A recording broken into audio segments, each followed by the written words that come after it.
અને બહુ જાણીતી વાત પણ મને પાકી થાય, મને પાછી ગમે એટલા ખાતર કહું છું કે ભાવનગર મહારાજ બગીચામાં બેઠાલા ને બગીચામાંથી ગરીબ માણસ નીકળેલો, ભૂખ બહુ લાગેલી, એટલે વિચાર કર્યો કે બોરડી પાકલ છે ને પાણો મારું અને થોડાક બોર પડે તો હું બોર ખાઈને દિવસ કાઢી નાખવી. માર્યો પાણો, બોર તો ખાઈ પણ પાણો બોરડીમાંથી છટકીને ભાવનગર મહારાજ જે બગીચામાં હવા ખાવા બેઠા, એના ખોપરામાં માથો ગયો, માથામાં પાણો ગયો, લોહીની શેડ છૂટી અને પછી માણસો દોડ્યા, પકડી લ્યો, બોર વીણતો તો ત્યાંથી પકડી લઈ આવ્યા ભાવનગર મહારાજ.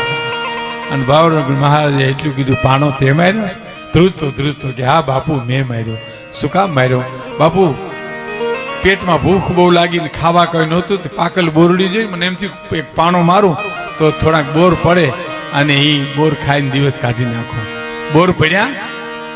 હા બાપુ એ ખોબોય બોર પડ્યા. એમ તો કે હા. માણસને હુકમ કર્યો, ખોબોય ચાંદીના રૂપિયા માણસને આપો. ખોબોય ચાંદીના રૂપિયા માણસને આપો.